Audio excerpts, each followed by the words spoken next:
District executive ഓഫീസറിന്റെ exam date വന്നിരിക്കുകയാണ് April മാസം 6-ാം തീയതി. ഒന്ന് ശ്രമിച്ചു നോക്കിയാലോ? എങ്ങനെ ശ്രമിച്ചു നോക്കണം? Master K academy study plan പറഞ്ഞു തരാം. അതായത് സിലബസ് കൃത്യമായിട്ട് മനസ്സിലാക്കി ഓരോ ദിവസവും പഠിക്കാൻ ടോപ്പിക്ക് നൽകും. ഡെയിലി എക്സാം ശ്രദ്ധിക്കുക, ഓരോ ദിവസവും പഠിക്കാൻ ടോപ്പിക്ക് നൽകും. എല്ലാ ദിവസവും എക്സാം ഉണ്ടായിരിക്കും.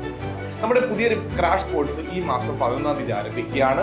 ചെറിയൊരു ഫീസ് മാത്രം അടച്ച് എത്രയും പെട്ടെന്ന് ജോയിൻ ചെയ്യുക. നിങ്ങൾക്കറിയാലോ, മാസ്റ്റർ കെ അക്കാഡമി കഴിഞ്ഞ 12 പരീക്ഷകൾക്ക് 1ാം റാങ്ക് നേടിയ സ്ഥാപനമാണ്. നിങ്ങൾക്കും വലിയ വിജയം ആഗ്രഹിക്കുന്നുണ്ട് എങ്കിൽ എത്രയും പെട്ടെന്ന് ജോയിൻ ചെയ്യുക. നന്നായി പഠിക്കുക. Thank you.